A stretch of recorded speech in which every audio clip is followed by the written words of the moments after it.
kow dhoolla caddayntu waa qaabka ugu wacan ee lagu raaligeliyo qof. laba dagaalka waxaa yaqaan qofka garta marka la dagaalamo iyo marka aan dagaalkaba la gelin.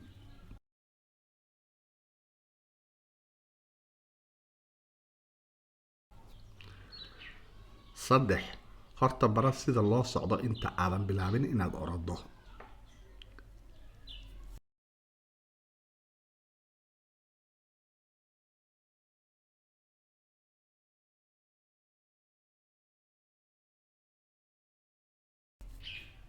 afar magaca fiican ayaa ka wanaagsan wejiga qurxoon.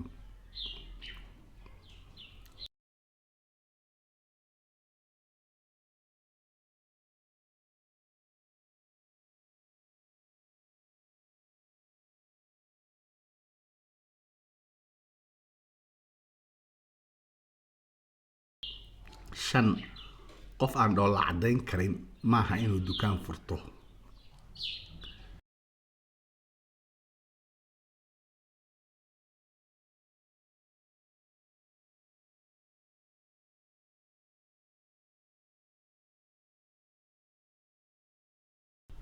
lix buuggu wuxuu yahay kama garatid galkiisa oo aad eegto.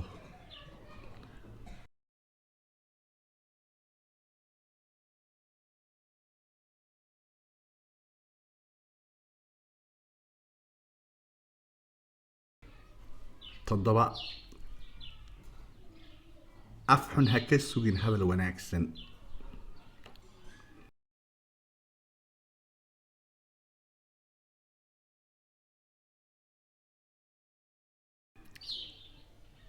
sideed garaadlaawuhu dadka waxa uu ku qiimeeyaa hadiyadda ay siiyaan.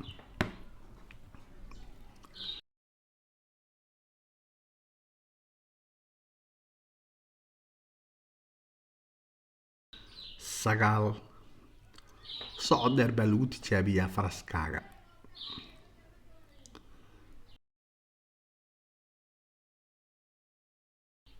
toban biyo haddaad doonaysa inaad wax ka ogaato ama ogaato waxay yihiin ha weydiin kalluun.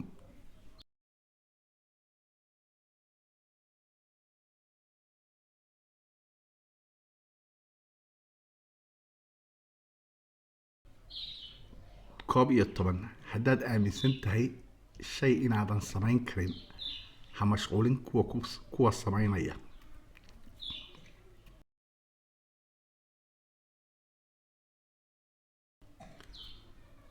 laba iyo toban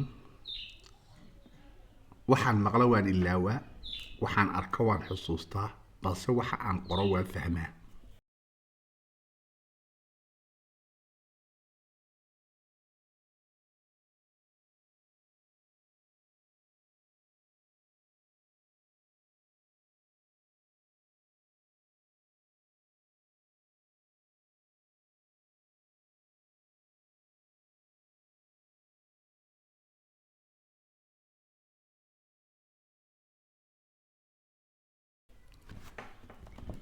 saddex iyo toban dawo kasta oo wanaagsani way qaraadhahay.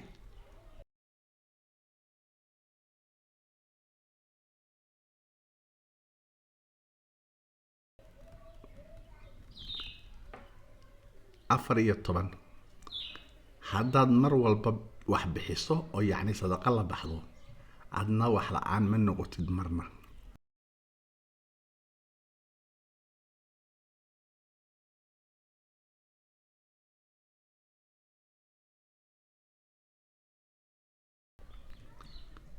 shan iyo toban aqoonta dhabta ahi waa ogaanshaha inaad aqoontaadu la eg tahay.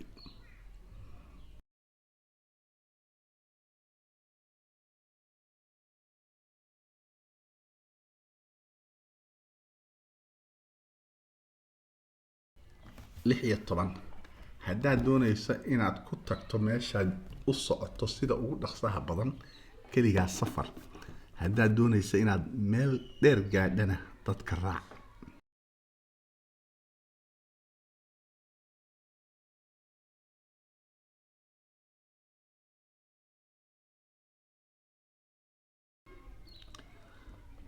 7 qofka raba inuu laba wado mar wada maro meel lama gaadho.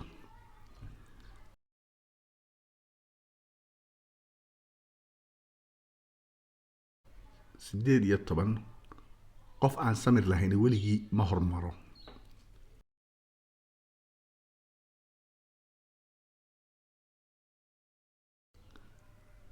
19 haddaad ceyr tahay raadi isbedel waad hormariye.